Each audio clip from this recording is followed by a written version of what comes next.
Welcome to the deep dive. Today we're tackling something I think pretty much every single language learner runs into, especially with English. Oh, absolutely. You've done the work, right? You feel like you've got a really good vocabulary, you understand things well, you can read, you can listen, no problem. Yeah, comprehension feels solid. Exactly. But then the moment comes when you actually need to speak, It to say something, and it's like, poof, all that confidence just vanishes. really does. It's that moment of truth, isn't it? Trips so many people up. You feel fluent inside your head, or when you're listening. Right. But in a real conversation, with someone waiting for you to talk, it's like you just freeze up under the pressure. Yeah, freeze up. Or like you're on a treadmill. I've heard people describe it that way. Yeah, the linguistic treadmill. That's a common one we found. You're consuming, running hard, but Yeah. when you try to actually go somewhere with it, speak fluently. Stuck. One source had a great analogy, I thought. It was like building this amazing house, strong walls, good roof, everything looks right, Okay. but you forgot the door. You can see the house, you know it's solid, but you can't actually get in or out. You can't use it. That's a perfect way to put it.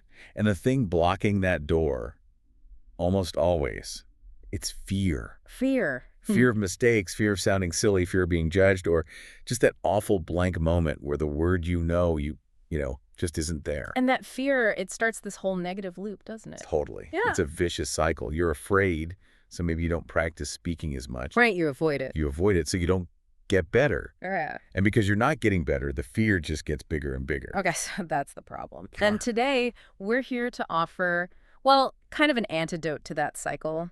We've looked at a lot of expert advice, and we've put together a sort of two-part plan for you, the learner listening right now. Exactly. Our mission today is basically twofold. First, we want to give you some immediate, crisis management tools. What do you do right then, in the moment, when your mind goes blank and you forget a word? How do you handle that gracefully? Okay, the emergency kit. The emergency kit, yeah. And second, we want to talk about the long game.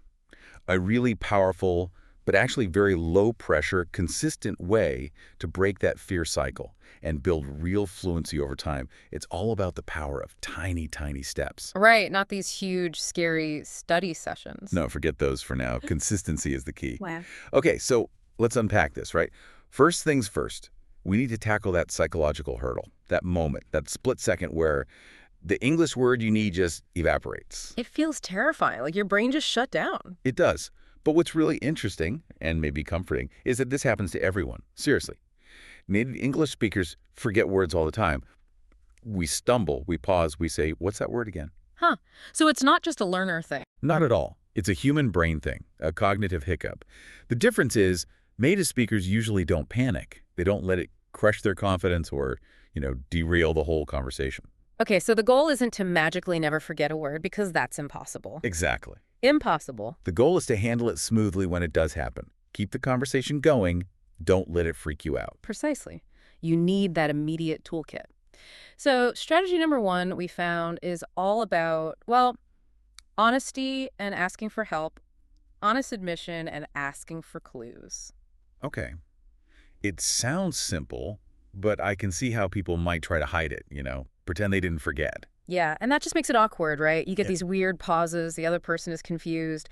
Instead, just be direct, use those phrases that talk about the language, metalinguistic phrases they're called. Like what? Simple things. Oh, sorry, my mind's gone blank on that word. Or, I can't quite remember the specific term right now. Just admitting it. Yeah, just admit it. It lowers the tension instantly, shows you respect the other person's time, and it actually invites them to help you. That's the key part. Ah, the collaboration. Right. So you follow up that admission by asking for help. Instead of just stopping, you ask, what's the word for? Or, what do you call that thing of that? Okay, give me an example. All right. So you're talking about a meal you had, and you can't remember the word cutlery or silverware. Okay. You wouldn't just stare blankly. You'd say, I forgot the word. What do you call those things you eat with? The fork, the knife, the spoon. You describe it like a little riddle. Exactly. A mini riddle. You've described the function, maybe the appearance. You're still communicating effectively, even without that one specific word. You turn a potential failure into, a collaborative success. That makes sense. It shows you still understand the concept. Totally. Which brings us to strategy 2, the classic phrase. You probably know this one. Let me guess. It's on the tip of my tongue. Bingo. It's on the tip of my tongue. Why is that one so good? It feels very natural. It is natural, and it does a couple of things. Hmm. First, like you said, it sounds fluent. Native speakers use it all the time. Second, it signals proximity. Hmm. It tells your listener, hey, I know this word. It's right there. Just give me a second. So it manages their expectations. They know you're not totally lost. Exactly. It creates this little moment of shared understanding, that feeling of, oh, yeah, I hate when that happens. And interestingly, from a brain perspective, Yeah. sometimes just saying it's on the tip of my tongue actually relaxes the pressure enough that the word pops out. Really? Yeah. Because you're not stressing so hard about finding it. Precisely. Hmm. Performance anxiety often blocks memory retrieval. Acknowledge the block, release the pressure, and poof, sometimes the word just appears. Sounds like a Yeah. little cognitive trick. Huh. Clever. But what if it doesn't pop out? Okay, right. If the word is being really stubborn, then we need strategy 3. Buying time. There's no rule that says you have to answer instantly. Rushing just makes things worse. Good point. So instead of just going, for 10 seconds. Please don't do that. Use polite, time-buying phrases. Things like, just a moment, please. Or, let me think for a second how best to say this. Or even, that's a good question. Let me consider. So you signal that you are thinking, not just stuck. Exactly. You can even elaborate a little. I'm trying to find just the right word here. Or, I need a second to get my thoughts straight in English. It turns the pause from a sign of failure into a sign of carefulness, of thoughtful communication. Filling the silence productively. That's the key. Acknowledge the pause, show it's intentional. Okay, so you've maybe bought a little time, or you've admitted you forgot the word, but it's still not coming. Now we move into, let's call them tactical workarounds. These are all about keeping the conversation moving. Momentum is key. Right, prioritizing flow over finding that one perfect word. Exactly. So strategy 4 is adaptation and substitution. Basically, use the words you do have. Okay, so if I can't think of the word delicious, I could say very tasty or really good. Perfect. Or instead of expensive, you might say not cheap, or it costs quite a lot. But hang on, a question here. If I always do that, if I always use the simpler word, aren't I kind of limiting myself? Like, I'll never push myself to use exquisite. Very beautiful always works. That's a really important point. And yes, in that specific moment, you might be using simpler language. But think about the priority in a live conversation. Is it vocabulary perfection? Or is it clear communication and keeping the connection with the other person? Communication, definitely. Stopping dead is worse. Right. Substitution is actually a sign of fluency. It means you're flexible, you're adaptable, you can navigate around obstacles, you kept the conversation alive. Then later, maybe during your dedicated study time. Ah, like the 5-minute challenge we'll talk about later. Exactly. Later you can look up exquisite and practice it. But in the moment, communicate, adapt, keep going. Okay, got it. Communication first, perfection later. What's next? Strategy 5, using nonverbal communication. Don't underestimate your body. Gestures, you mean. Pantomime.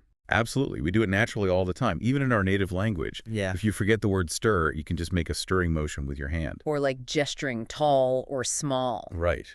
Or acting out an action. It crosses language barriers instantly. And Mhm. sometimes it actually helps jog your own memory. The physical action connects to the concept. And I imagine it can lighten the mood, too, if you do a little funny mime. Totally.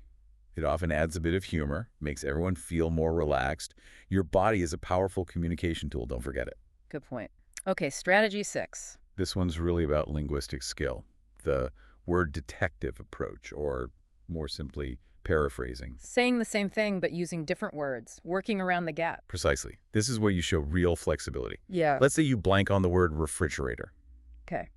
Big cold box. Yeah, you don't just stop. You immediately pivot. You know that big cold box in the kitchen where you keep the food fresh, or the appliance that keeps milk and vegetables from spoiling. So you describe its function, its appearance, its purpose. Exactly. Yeah. And the amazing thing about mastering paraphrasing is what it does for your brain. You stop trying to just translate word for word from your native language. Ah, you start thinking in English more. Yes, you learn to process the idea or the concept directly in English and find different ways to express it. If one path is blocked by a missing word, your brain automatically looks for another route.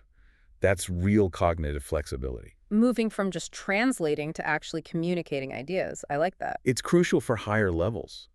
Fluency isn't just about knowing fancy words, it's about having multiple ways to say the same thing. Okay, makes sense. Now, we live in the 21st century. Indeed we do. Which leads to strategy 7, leveraging modern tools and context. My phone. Your phone. Look, if you're in a low-stakes situation, maybe practicing with a friend, a tutor, or even just talking to yourself, it is perfectly okay to quickly look up a word. But isn't that cheating or becoming reliance? Not if you frame it correctly. Think of it as a learning aid, not a crutch. You could even say, oh, hang on, I know this word in Spanish. Let me just quickly find the English. You find the word, use it immediately in the conversation. That reinforces it right there in context. Okay, using it as an active learning moment. Exactly. Write it down after, maybe. Hmm. And even without a phone, use the context. If you forget a word, think about the topic you're discussing, talking about cooking, and forget whisk. Think of other kitchen words. Bowl, stir, eggs, flour. Memory works by association. Related concepts can trigger the words you're searching for. Using the environment, the topic, as clues. Right. And finally, if all else fails, strategy 8, the moving on signal. Okay, so you've tried everything, describing, gesturing, tip of the tongue, and it's just not there. Yeah, the word has gone on vacation. At this point, the worst thing you can do is let the conversation grind to a halt in awkward silence. That kills the mood. Totally. So you need to politely signal that you're moving past it. Use transition phrases. I've completely forgotten the word, but anyway, the main thing I wanted to say was, or, the word escapes me. Moving on, did you see that? So you acknowledge the gap, but then clearly steer the conversation forward. Yes. It shows confidence, resilience. It tells your listener, okay, you can stop guessing now, we're continuing. Being able to control the conversation's flow, even when you hit a snag, that's a real sign of confidence. Okay, so that's quite a toolkit. We've got admitting it, asking for clues, the tip of the tongue phrase, buying time politely, substituting words, using gestures, paraphrasing, using tools or context, and finally just moving on gracefully. Exactly. Those are your immediate strategies for when you're in the thick of it. They're about managing the moment, keeping the flow, and protecting your confidence right then and there. Right, that emergency toolkit is absolutely vital. We all need those strategies for those panic moments. But if we really want to tackle the root cause, if we want to actually reduce how often we forget words and break free from that fear cycle we talked about. Then we need to shift gears. Yeah, we need to move from just handling the crisis to actually building a stronger foundation. We need a long-term plan, something consistent, but crucially not overwhelming. And that's where this idea of the daily 5-minute challenge comes in. It's based on what the research consistently shows. Consistency is far more powerful than intensity when it comes to language learning. Okay, explain that. Because 5 minutes sounds, well, almost too small. Can 5 minutes a day really make a difference in something as big as fluency? It sounds counterintuitive, I know. We're conditioned to think we need these big hour-long study blocks. But think about exercise. What's better? Jogging for 5 minutes every single day or doing a brutal 2-hour run once a month? Okay, the 5 minutes daily, definitely. The 2-hour run sounds like a recipe for injury and quitting. Exactly. You build a habit, you get consistent gains, you avoid burnout. Language is the same. Those 2-hour weekend cram sessions. People skip them, feel guilty, get discouraged. But 5 minutes... Anyone can find 5 minutes. Right. That's the magic. 5 minutes is almost impossible to make an excuse for. Waiting for the microwave, during a commercial break, sitting on the bus, first thing when you wake up. These little pockets of time exist. That you normally just waste scrolling on your phone or something. Precisely. So you capture those moments. And look at the math. 5 minutes a day is 35 minutes a week. That's nearly 2.5 hours of focused, targeted practice every month. Wow, okay, when you put it like that. And it's built into your routine without needing this huge surge of willpower. Plus, think about the psychology. How so? Every day you do your 5 minutes, it's a win. A small win, maybe, but it's concrete. You did it. You tick the box. These little victories stack up. They build momentum. They build real, genuine confidence because you know you're putting in the work consistently. Instead of feeling overwhelmed by a giant task, you're just focusing on laying one small break perfectly each day. Beautiful analogy. That's exactly it. You stop feeling like you're making no progress. You feel the progress because you're achieving your small daily goal. And the best part, these challenges aren't rigid. You can adapt them to exactly what you need to work on and what you find interesting. Making it sustainable and maybe even fun. Hopefully. It shouldn't feel like a chore. Okay, let's break down what you actually do in those 5 minutes. We've identified 5 core challenges you can rotate through or focus on. Challenge 1 is crucial.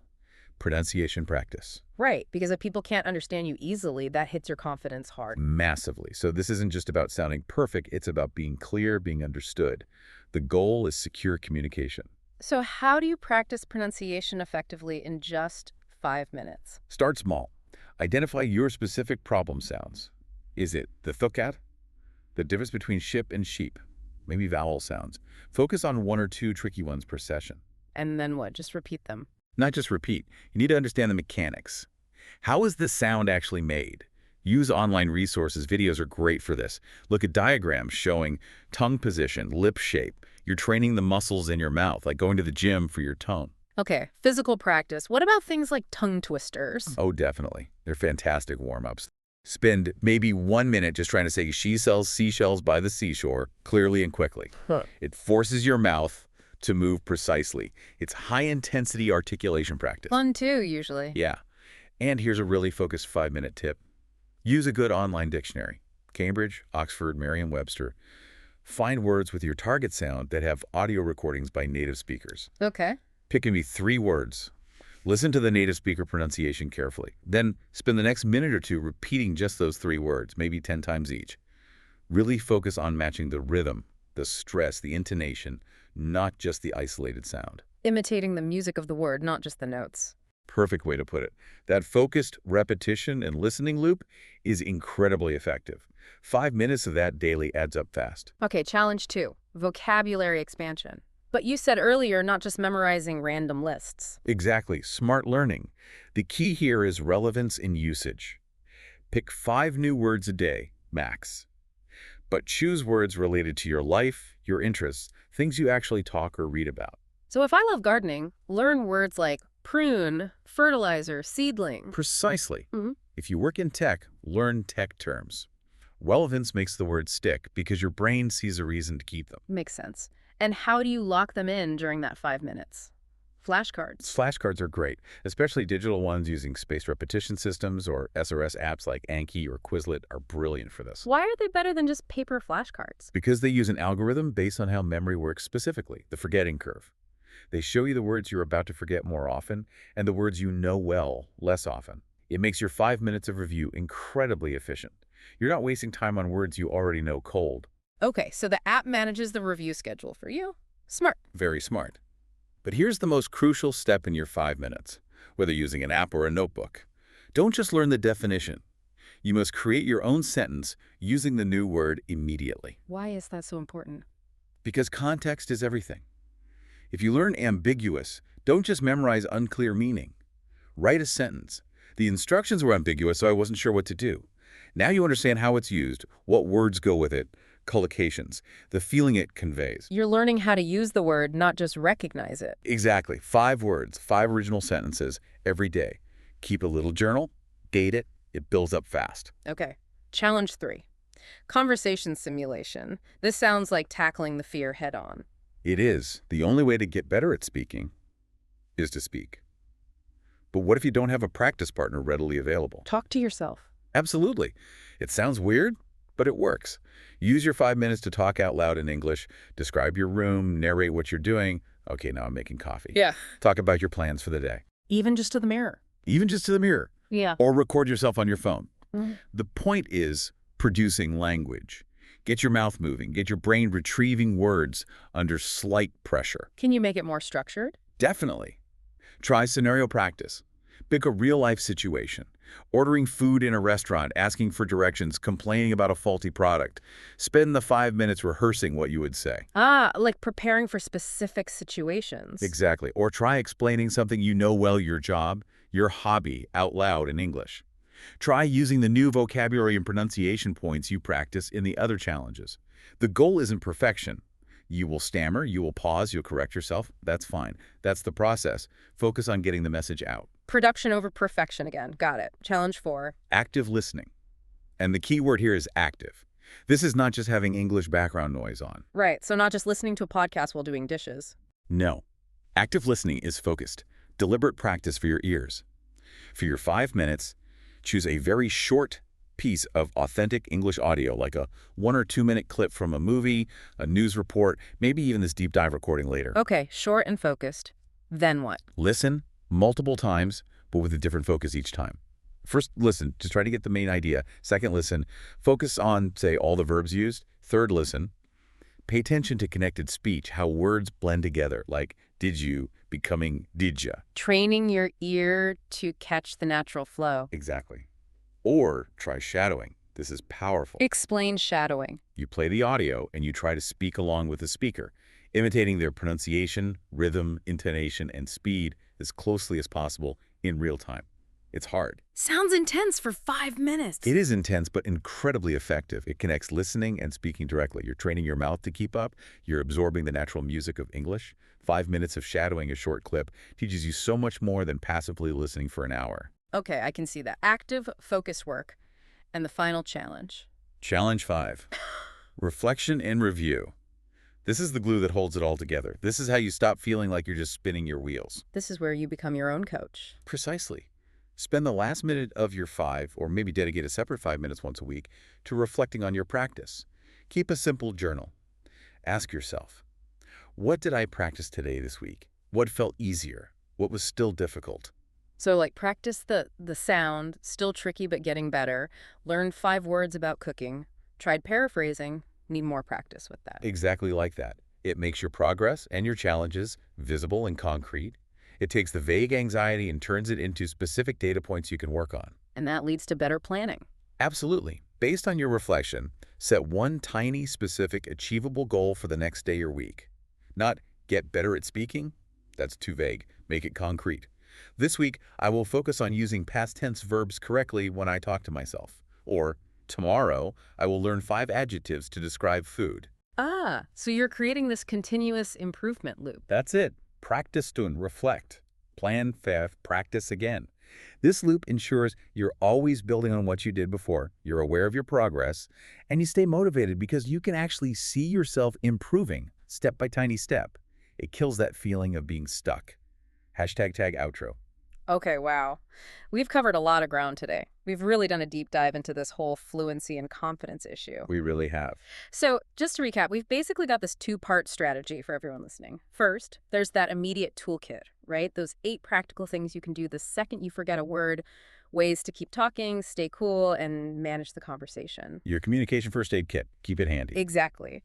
And then, perhaps even more importantly, we have the long-term plan, that consistent low-stress framework of the 5-minute daily challenges. Pronunciation, vocabulary, speaking simulation, active listening, and reflection. Tiny steps adding up to huge progress over time.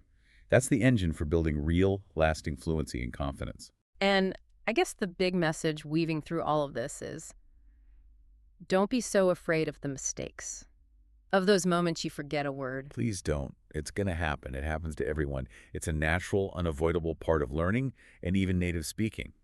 Every single time you open your mouth and try to speak English, even if it feels clumsy, even if you stumble, you are improving. You're reinforcing pathways in your brain. So fluency isn't about never making mistakes. Not at all. True fluency is about resilience. Yeah. It's about having the tools and the confidence. What does all this really mean for you as you continue your English journey? Well, maybe try to reframe those moments of forgetting. Elsa. Instead of seeing that blank space where a word should be as a failure or proof that you're bad at English, think of it differently. Okay. Think of it as an unexpected real-time pop quiz. An opportunity. An opportunity. To do what? An opportunity to practice your problem-solving skills in English. Yeah. Right there, in the moment. When you paraphrase, when you use a gesture, when you ask for help, you're not failing. You're actively demonstrating flexibility, resourcefulness, and communication strategy. Ah, so forgetting a word forces you to be more creative and adaptable in the language. Exactly. And isn't that what real fluency is actually about? Being able to handle unexpected situations, find different ways to express yourself, and keep the communication flowing no matter what. That's a really powerful way to look at it. It's not a setback. It's practice for advanced communication skills. Precisely. So embrace those moments. Use your toolkit. Keep practicing those tiny steps daily. Focus on connecting and communicating, not on impossible perfection. You've got this.